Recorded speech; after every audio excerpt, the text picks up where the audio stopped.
When the police broke down the door and stormed in, he was completely naked, because only then could he prove that he didn't have any weapons to threaten the police. From his calm gaze and composed walk, it's clear that the dramatic game has only just begun. Next, he will be in prison, challenging the entire corrupt and depraved U.S. justice system. The unsuspecting police searched Shelton's house and discovered a large number of law books. The black guy, Nick, originally thought he was an attorney, but then he saw a photo of him shaking hands with the devil Darby from 10 years ago in the house. Darby was the one brutally dismembered a few days prior. Only then did Nick suddenly remember Shelton's identity.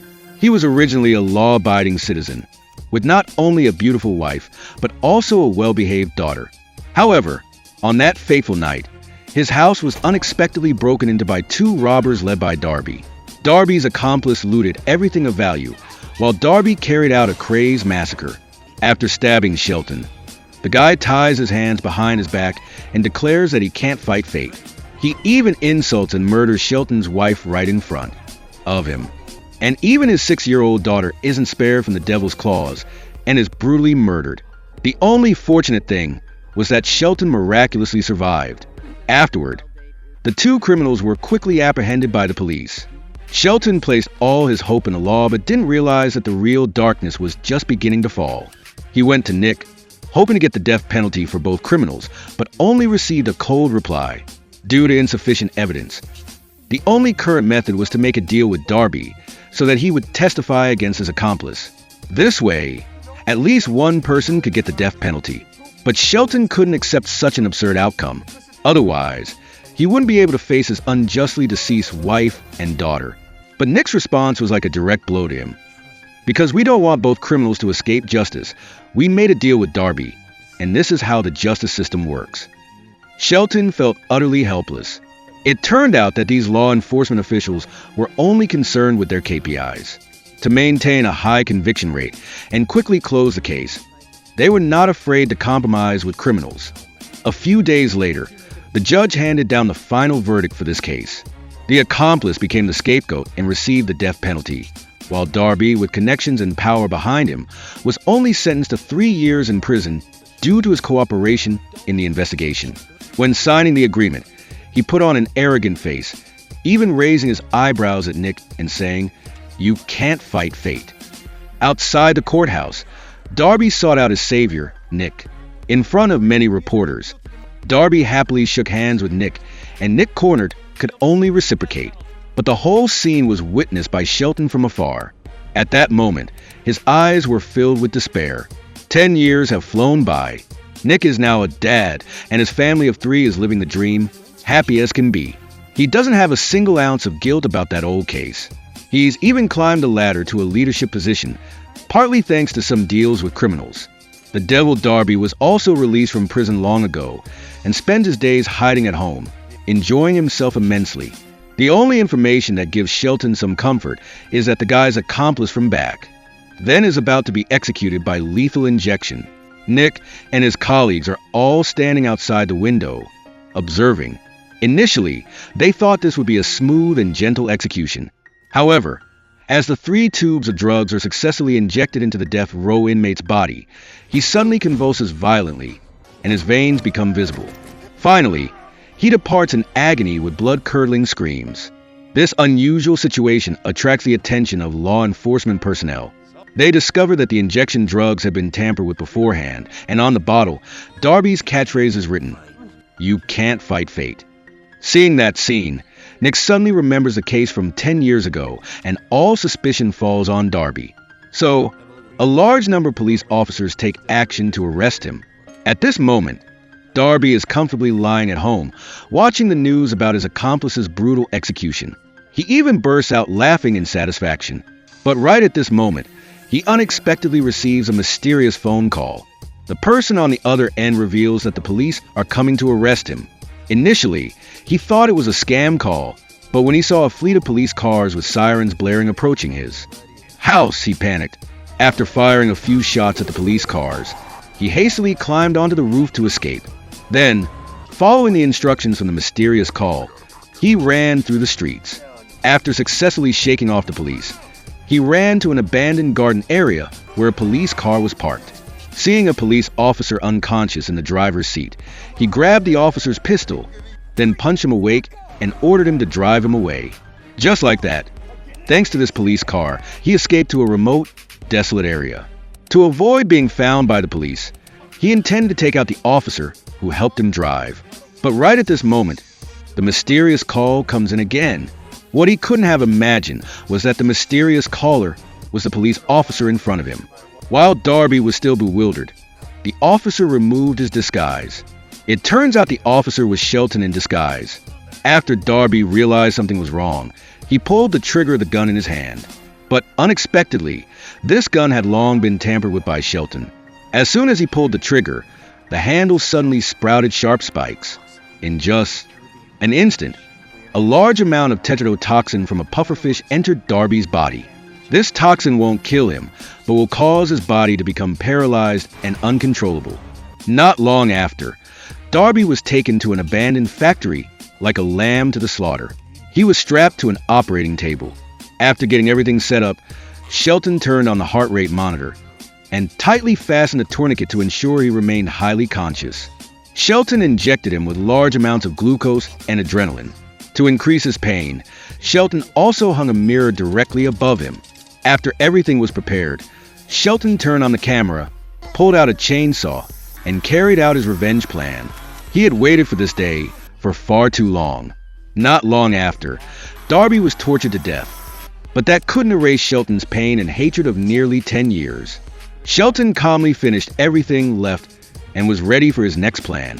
At the same time, Nick received information that they had found the suspect Darby, but only over 20 small pieces of his body remained. Both killers in that year's case were now gone, and Nick realized who the biggest suspect was. It was the other main character of the case, Shelton. The police immediately started to arrest Shelton, but it seemed like he had predicted this.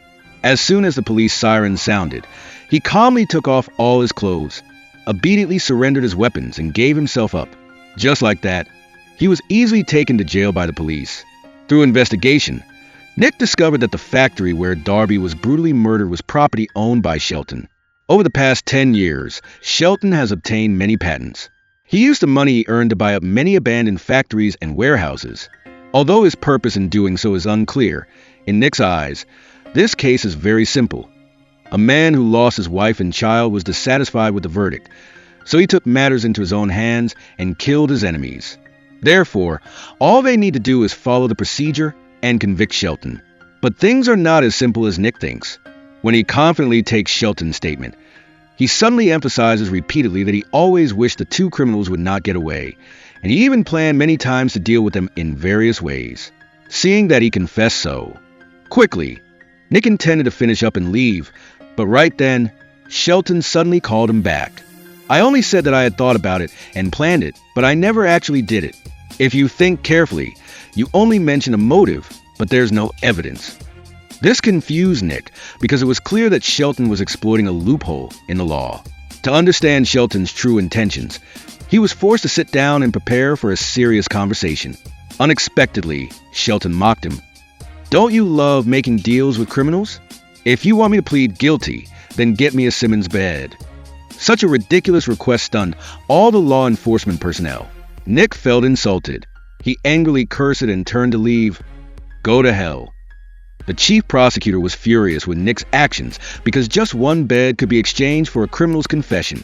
This was a great deal. But Nick was still convinced that Shelton was just mocking them. However, just one phone call immediately changed his mind. While Nick was conducting the interrogation, his daughter at home received a CD. She thought it was a video of her performance a few days ago, but when she opened it, she discovered that it was the entire process of Darby being brutally dismembered. The little girl was scared out of her wits. Even though Nick felt worried, he still took a risk and asked if she saw the perpetrator's face in the video. Unfortunately, Shelton was wearing a helmet when he did all of this. Fearing that his wife and child would be subjected to even greater threats, Nick was forced to make a deal with Shelton. The next day, the warden arranged a comfortable Simmons bed for him, which made all the other prisoners feel dissatisfied. The prison warden warned Shelton not to pull these tricks again. Nick's side also didn't dare to let their guard down. They investigated all of Shelton's whereabouts over the past 10 years. The results showed that Shelton had no fixed residence and no job. The assets under his name also didn't leave any clues. What's even more strange is that every certain period, his account would receive contract payments from the Department of Defense. They thought they would uncover all of Shelton's secrets, but unexpectedly, the more they investigated, the more confused they became. What made Nick even more furious was that he sent him the bed he wanted. As a result, on the day of the trial, Shelton still insisted on not pleading guilty and even publicly criticized Nick and his team. "You are violating regulations by detaining a law-abiding citizen." He even gave many examples to defend himself. Faced with such unexpected testimony, the judge also felt confused. Due to the lack of sufficient evidence, she was forced to declare Shelton not guilty and release him.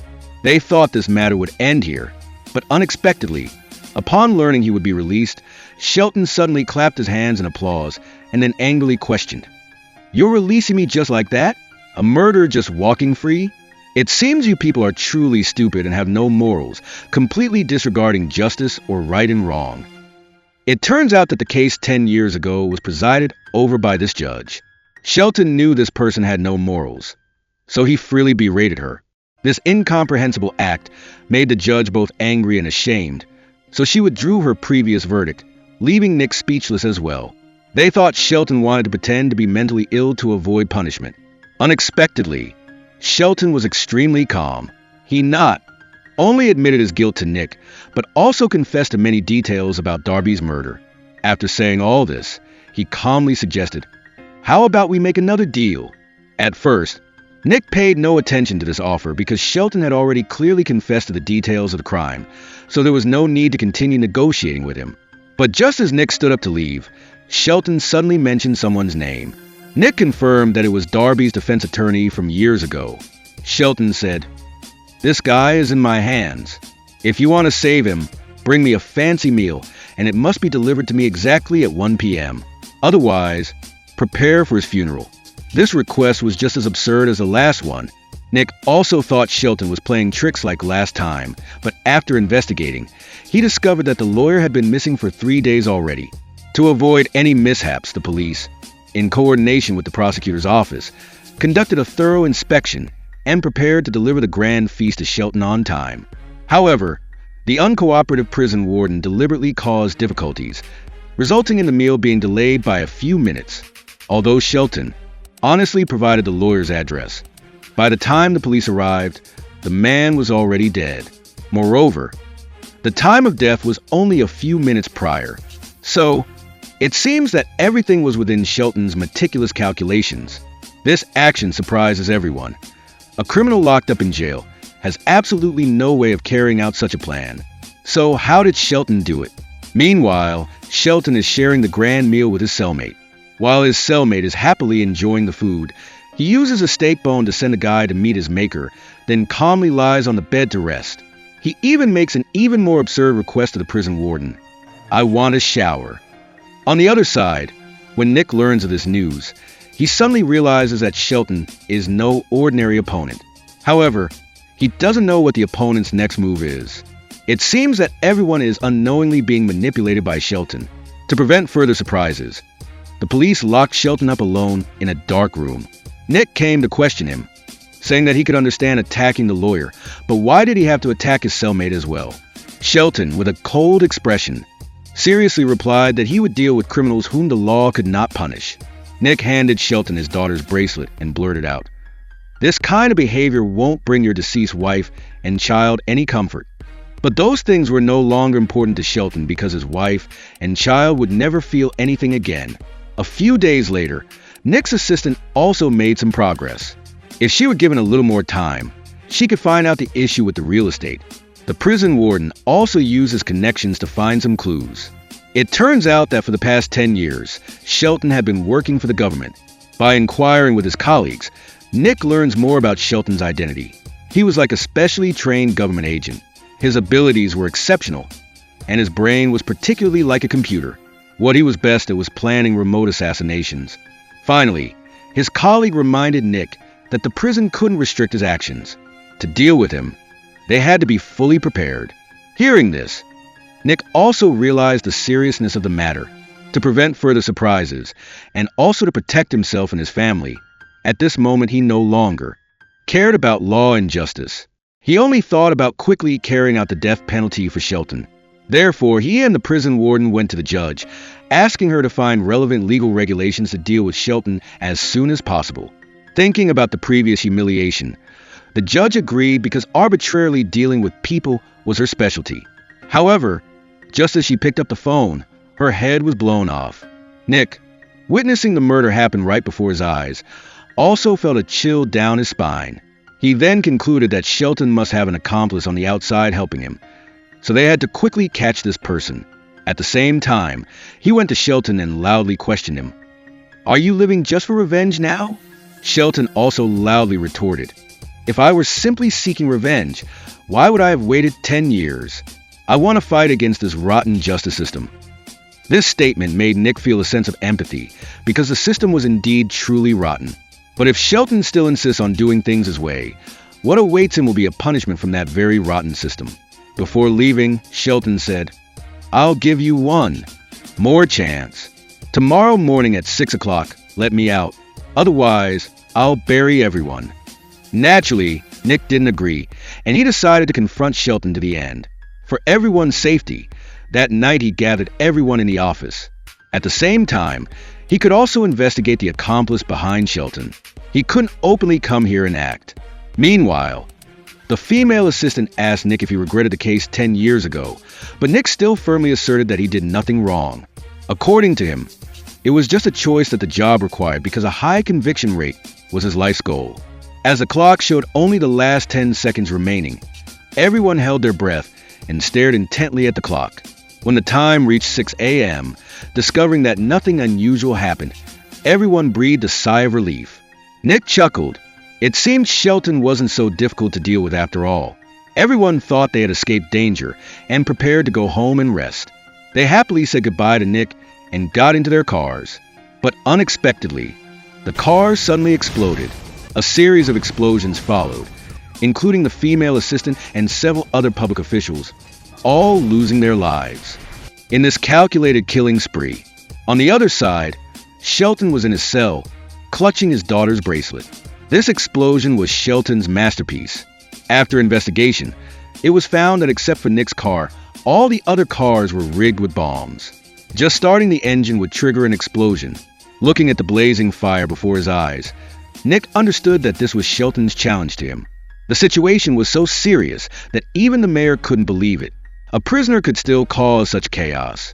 If this continued, the government would be defeated by public opinion and the media. Nick assured her that such things would not happen again, but he also knew that Shelton was not easy to deal with, so he could only arrange for his wife and daughter to go into hiding for a while. Then he found a newspaper in his house, and on it was the picture of him shaking hands with Darby. This was an open provocation from Shelton. Nick couldn't contain his anger any longer. He furiously rushed to find Shelton. He angrily pinned him to the ground and beat him repeatedly. But it was all part of Shelton's plan. He was beaten, but not angry, and he even laughed. "Now you know how to pursue so-called justice, so why didn't you seek justice for my wife and child before? If you had just tried once, no matter the outcome, I could have accepted it." In his eyes, Nick's best efforts were simply a way to take advantage of opportunities for personal gain. Although Nick didn't want to admit that he was wrong, his faith was gradually collapsing.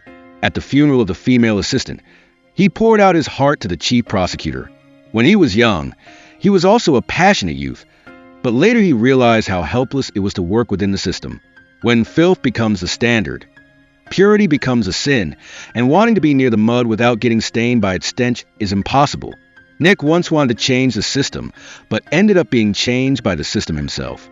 The chief prosecutor was also helpless because he was old. He had long seen through the rottenness of the system. The only thing he could do was to accept and silently bear it. But unexpectedly, these words became his last words. They thought that this trip had been carefully prepared for security, but all their actions had long been monitored by Shelton.